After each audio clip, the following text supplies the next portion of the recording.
নিৰাময় আঁচনি।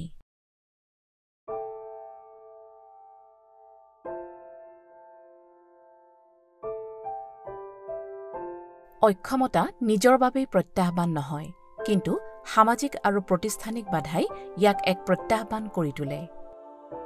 এই পৰিস্থিতিত অক্ষম ব্যক্তি আৰু তেওঁলোকৰ পৰিয়ালৰ লোকে কেৱল আৱেগিক নহয়, অৰ্থনৈতিক প্ৰত্যাহ্বানৰ সন্মুখীন হ'বলগীয়া হয়। সেইবাবেই ভাৰত চৰকাৰে প্ৰতিবন্ধী শিশু আৰু প্ৰাপ্তবয়স্কৰ বাবে বিশেষ স্বাস্থ্য বীমা আঁচনিৰ সৃষ্টি কৰিছে। নিৰাময় যোজনা ইয়াৰ উদ্দেশ্য হৈছে অটিজিম, চেৰিব্ৰেল পালচি, মানসিক বিকলাংগতা আৰু বহুতো অক্ষমতাত ভোগা ব্যক্তিসকলক সুলভ মূল্যৰ স্বাস্থ্য বীমা দিয়া। নিৰাময় যোজনাৰ জৰিয়তে 1 লাখ টকা পৰ্যন্ত বাৰ্ষিক বীমা সুৰক্ষা উপলব্ধ।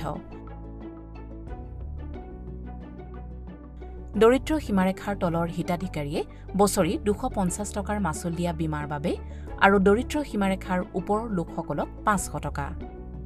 প্ৰথম কথা, চাওঁ আহক কোনে নিৰাময় আঁচনিৰ সুবিধা ল'ব পাৰে। যিকোনো ভাৰতীয় যিয়ে নেশ্যনেল ট্ৰাষ্ট এক্ট 1999ত অৱগত কৰা হয়, এজন ব্যক্তিৰ ওচৰত অক্ষমতাৰ বৈধ প্ৰমাণপত্ৰ থাকিব লাগিব। জম্মু কাশ্মীৰৰ কেন্দ্ৰীয় ভূখণ্ডৰ বাহিৰে এই আঁচনিখন সমগ্ৰ দেশতে উপলব্ধ।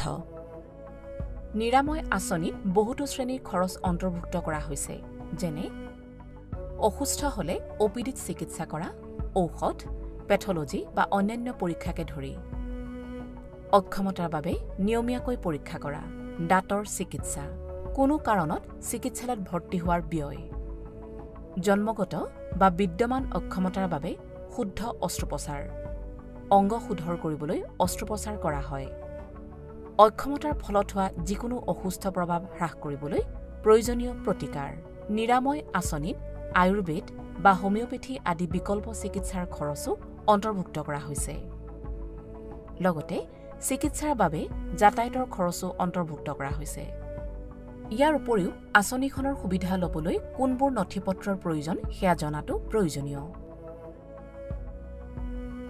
দৰিদ্ৰ সীমাৰেখাৰ তলৰ হিতাধিকাৰীসকলৰ বাবে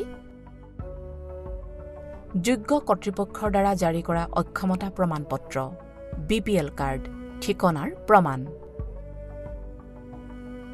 দৰিদ্ৰতা ৰেখাৰ ওপৰৰ হিতাধিকাৰীসকলৰ বাবে যোগ্য কৰ্তৃপক্ষৰ দ্বাৰা জাৰি কৰা অক্ষমতা প্ৰমাণপত্ৰ, ঠিকনাৰ প্ৰমাণ, অভিভাৱক অভিভাৱিকাৰ অনুমোদিত আৰু প্ৰমাণিত আয়ৰ প্ৰমাণপত্ৰ। নিৰাময় আঁচনিৰ বাবে কেনেকৈ পঞ্জীয়ন কৰিব পাৰি? ভাৰত চৰকাৰে সমগ্ৰ দেশৰ প্ৰতিবন্ধী ব্যক্তিৰ সৈতে কাম কৰা কিছুমান প্ৰতিষ্ঠানক গুৰুত্ব দি পঞ্জীয়ন কৰিছে। ইয়াৰ নাম আৰঅ'। এই পঞ্জীয়নভুক্ত প্ৰতিষ্ঠানসমূহ অৰ্থাৎ আৰঅ' পঞ্জীয়নৰ বাবে প্ৰতিবন্ধী ব্যক্তিজনৰ অভিভাৱকসকলে তেওঁলোকৰ ওচৰৰ আৰঅ'ত এখন নথি ল'ব লাগে। আপোনাৰ নথিপত্ৰ নিশ্চিত কৰাৰ পিছত আৰঅ'ৰ কৰ্মীসকলে অনলাইন ফৰ্মখন পূৰণ কৰিব, নথিপত্ৰসমূহ স্কেন আৰু আপলোড কৰিব। নিয়ম অনুসৰি মাচুল দিব লাগিব। এই প্ৰক্ৰিয়াৰ পিছত আবেদন অনুমোদন কৰা হ'ব আৰু অনুমোদনৰ পিছত হিতাধিকাৰীয়ে এটা নিৰ্দিষ্ট ID নম্বৰ পাব। যদি আপুনি আপোনাৰ আৰঅ' নাজানে তেন্তে অনলাইনত জানিব পাৰিব। নেশ্যনেল ট্ৰাষ্টৰ ৱেবছাইটত লগ ইন কৰক, পঞ্জীয়ন টেবত ক্লিক কৰক আৰু পঞ্জীয়নভুক্ত প্ৰতিষ্ঠানসমূহৰ তালিকা খোলক। তাৰ পিছত আপোনাৰ ৰাজ্য, জিলা আৰু চহৰ আদি আবেদন কৰি আপোনাৰ ওচৰত আপোনাৰ আৰঅ' বিচাৰি উলিয়াওক। যদি আপুনি সময় ৰাহি কৰিব বিচাৰে তেন্তে আপুনি অনলাইনত নিৰাময় কাৰ্ডৰ পঞ্জীয়ন ফৰ্মো ডাউনলোড কৰিব পাৰে।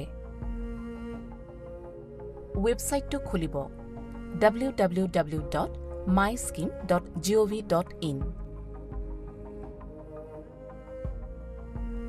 নিৰাময় আৰু সন্ধান বাৰত এণ্টাৰ টিপক। উৎস আৰু প্ৰসংগসমূহত ক্লিক কৰক। আপুনি পৰিকল্পনাৰ সৈতে জড়িত চৰকাৰী তথ্য পাব। আপুনি নামভৰ্তিৰ ফৰ্মখন বাছি লৈ ডাউনলোড কৰে। নিৰ্দেশনা অনুসৰণ কৰি ফৰ্মখন ভালদৰে পূৰণ কৰক আৰু ইয়াৰ পিছত আপোনাৰ ক্ল'জ আৰঅ'লৈ যাওক আৰু প্ৰয়োজনীয় সকলো নথিপত্ৰৰ সৈতে জমা দিয়ক। আপোনাৰ শ্ৰেণী অনুসৰি আবেদনৰ মাচুল পূৰণ কৰক।